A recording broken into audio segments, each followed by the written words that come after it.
Radar में अब हम बात करेंगे साल 2005 में शुरू हुई गैलेंट इस्पात की।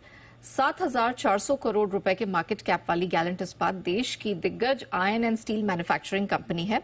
स्पॉन्ज आयरन, बिलेट्स और टीएमटी बाज ये बनाती है। कंपनी एग्री और रियल एस्टेट से जुड़े कामकाज भी करती है। नतीजों पर अगर बात की जाए तो सालाना आधार पर हमने आय में 8% की बढ़ोतरी देखी, 1175 करोड़ के आसपास दर्ज हुई है। मुनाफे में 40% की बढ़ोतरी दर्ज हुई और मार्जिन भी देखा जाए तो यहां पर बहुत ही हेल्दी बढ़त देखने को मिली है। कहां से बल मिला है इन नतीजों को, आगे का आउटलुक क्या है, सब पर विस्तार से बात करने के लिए कंपनी के सीईओ मयंक अग्रवाल जी हमारे साथ इस वक्त शो में शामिल हो चुके हैं। मयंक सर, गुड आफ्टरनून, बहुत स्वागत है आपका जी बिजनेस पे। सबसे पहले तो बहुत बधाई, नंबर्स बहुत ही शानदार रहे हैं।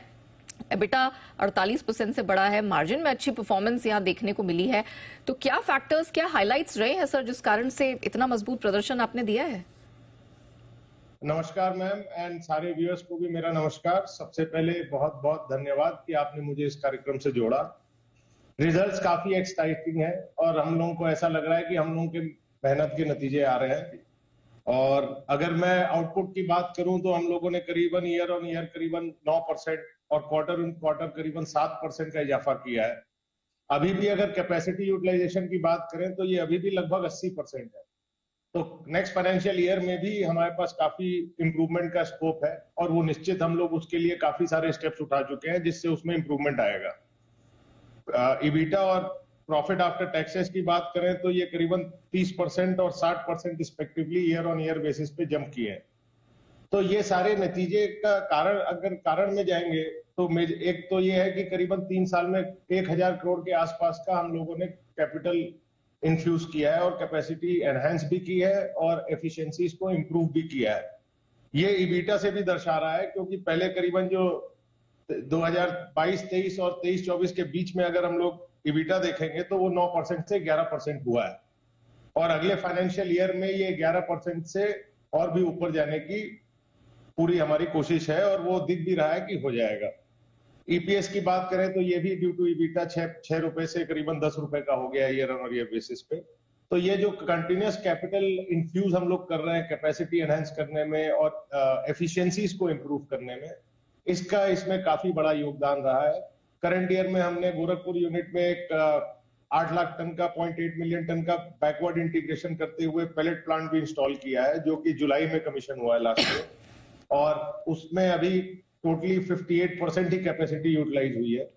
सो अगर अगले फाइनेंशियल ईयर की बात करें तो this capacity has to be majorly ramped up. उसका भी नतीजों में रिजल्ट आएगा, इबिटा में उसका इम्पैक्ट आएगा।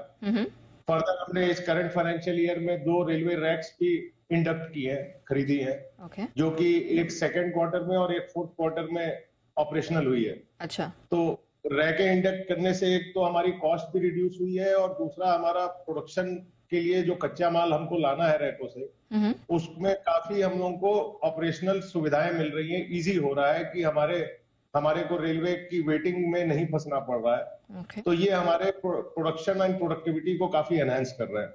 ऑलराइट। सो प्रॉफिट इंक्रीज करने का एक तो कारण ये कंटिन्यूअस इन्वेस्टमेंट है, जिसके अंतर्गत पैलेट प्लांट भी रहा है। 2 रेलवे रैक्स हमने खरीदी है। कैपेसिटी यूटिलाइजेशन हमारा 73% से करीबन 80% हुआ है ईयर ऑन ईयर बेसिस पे जी। और इसको आगे हम नेक्स्ट ईयर में भी वी आर एक्सपेक्टिंग कि due to capacity utilisation complete year में रैक्स का जो एफिशिएंसी और इंप्रूवमेंट का है और अपनी पैलेट प्लांट का कंप्लीट यूटिलाइजेशन, ये हमारा टारगेट है नेक्स्ट ईयर के लिए। और अगर हम उसको अचीव करते हैं तो मैं आपको विश्वास दिलाना चाहता हूं कि नेक्स्ट ईयर में भी ये ग्रोथ हम लोग काफी अच्छी कर पाएंगे। ओके, तो आगे भी स्ट्रॉन्ग मोमेंटम परफॉर्मेंस के क्षेत्र में बना रहेगा। अच्छा सर, ये बताइए कि रॉ मटेरियल प्राइसेस इस दौरान, इस क्वार्टर के दौरान कैसे रहे हैं? क्वार्टर ऑन क्वार्टर बेसिस पे, वाई बेसिस पे क्या ट्रेंड रहा है? रॉ मटेरियल प्राइसेस कोविड के बाद से ही, जैसा आपको पता है कि चाहे आयरन ओर हो या कोल हो, काफी वोलेटाइल रहा है मार्केट। बट अगर हम लोग करंट ईयर और करंट लास्ट क्वार्टर की बात करें तो लास्ट क्वार्टर में 10% प्लस माइनस ये स्टेबल रहा है, चाहे वो आयरन ओर हो चाहे थर्मल कोल हो। उसकी वजह से प्रॉफिटेबिलिटी भी काफी इंप्रूव हुई है लास्ट क्वार्टर में। और आगे मैं नहीं समझता हूं कि अदरवाइज अगर कोई कोविड जैसी या कोई अनफोर्सीन या वर्ल्ड वॉर टाइप की कोई सिचुएशन क्रिएट होती है जिसकी संभावना है, काफी लिमिटेड है। अगर वैसी कोई नेचुरल कैलामिटी क्रिएट नहीं होती है तो प्राइसेस 10% प्लस माइनस के रेंज में रहने चाहिए। अच्छा, okay.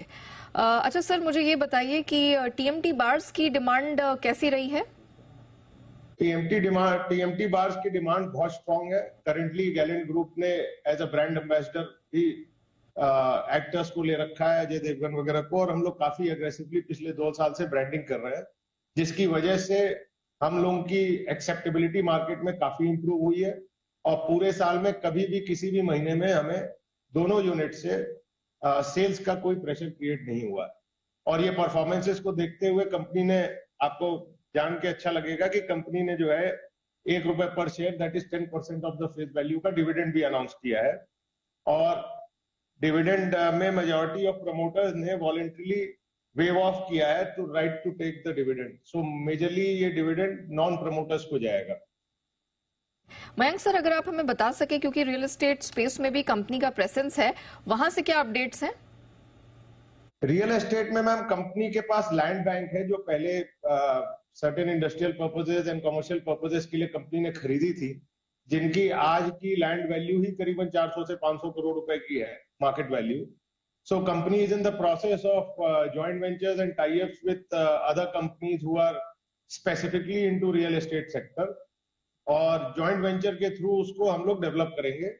And current next financial year में तो नहीं, लेकिन उसके आगे चल के उससे भी कुछ रियलाइजेशन आएंगे।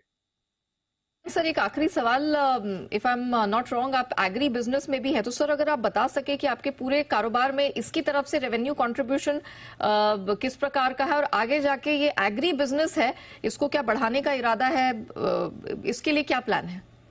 नहीं, agricultural business and real estate business are two different companies and they are not a part of Gallant Ispat. अच्छा। And it is looked after by other promoters and people.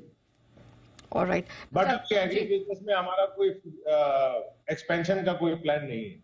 अच्छा, thank you so much sir for clarification. Mister Agarwal, आज आप हमारे साथ जुड़े, नतीजों के बारे में और कंपनी के आगे के ग्रोथ प्लान्स को लेकर पूरे विस्तार से आपसे बातचीत हुई। थैंक यू सो मच आज अपना समय जी बिजनेस को देने के लिए।